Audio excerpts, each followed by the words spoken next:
মাশাআল্লাহ মাশাআল্লাহ, আলহামদুলিল্লাহ। প্রিয় বন্ধুরা, মুক্ত জলাশয়ে মাছ ধরার মজা আলাদা। শিকারি চলে আসছে নালিতাবাড়ি উপজেলার ভোগাই নদীতে। একটা বড় মাছ বড়শিতে লাগিয়েছে। ইনশাল্লাহ দেখতে থাকুন কি মাছ লাগিয়েছে শিকারির বড়শিতে। শিকারি খুব দক্ষতার সাথে খেলে যাচ্ছে মাছটার সাথে। আশা করা যাচ্ছে অবশ্যই একটা বড় মাছ। আপনারা দেখতে থাকুন, ইনশাল্লাহ বুঝতে পারবেন কি মাছ।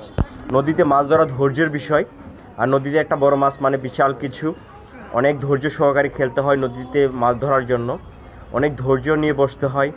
ধৈর্য না থাকলে বড় মাছ পাওয়া যায় না। আর এই যে দেখেন, ক্যাচিং ম্যান রেডি, আর শিকারিও কিন্তু দক্ষতার সাথে খেলে যাচ্ছে। এই মাছটা দেখা যাচ্ছে মনে হচ্ছে একটা কাতল মাছ, বড় সাইজের মাছ।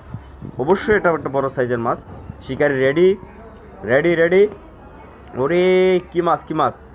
কাতলই তো মনে হচ্ছে, কাতল মাছ। ওয়াও ওয়াও ওয়াও ওয়াও, কাতল মাছ বেশি উঠেছে। রেডি রেডি হচ্ছে শিকারি। শিকারি দক্ষতার সাথে খেলে যাচ্ছে। Catching man ready. মাশাআল্লাহ মাশাআল্লাহ, মাছটি ক্যাচিং হয়ে গেল এবং খুব সুন্দর সাইজের কাতল মাছটি কিন্তু ক্যাচিং হয়ে গেল। অভিনন্দন শিকারি ভাইকে।